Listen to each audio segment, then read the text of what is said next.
On va parler des deux faits de jeu qui ont fait polémique hier dans le match entre l'OM et l'OL de manière totalement objective et impartiale.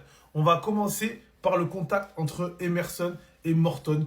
Oui, il y a faute d'Emerson dans les faits. Emerson fait un mouvement, c'est-à-dire que quand tu fais un mouvement pour empêcher le joueur de continuer sa course, c'est une obstruction. Oui, c'est une obstruction. Maintenant, pourquoi l'arbitre a la possibilité de la siffler ou ne pas la siffler? S'il s'arrête à la faute, il siffle, il n'y a pas scandale.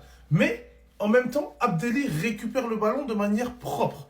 Ça veut dire que l'obstruction d'Emerson sur Morton n'a aucun impact sur l'attaque lyonnaise. Souvent, on voit des actions, par exemple, un joueur qui pousse trop loin son ballon, qui va sortir, se prend un contact en même temps.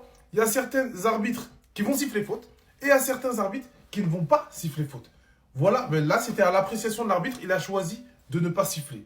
Maintenant, la deuxième situation, le hors-jeu de Tolisso, s'il vous plaît, arrêtez ça parce que je vois trop ça sur beaucoup de hors-jeu.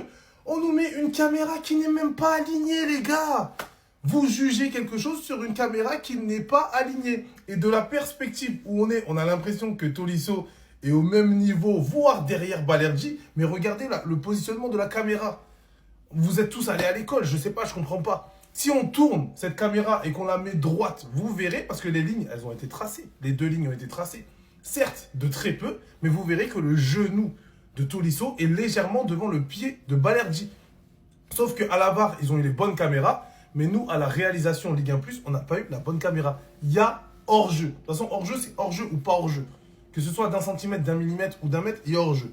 Maintenant, je peux comprendre que les Lyonnais sont frustrés sur la faute d'Emerson qui aurait pu être sifflée, mais c'est des actions qui peuvent être considérées comme faute ou comme pas faute. Point final.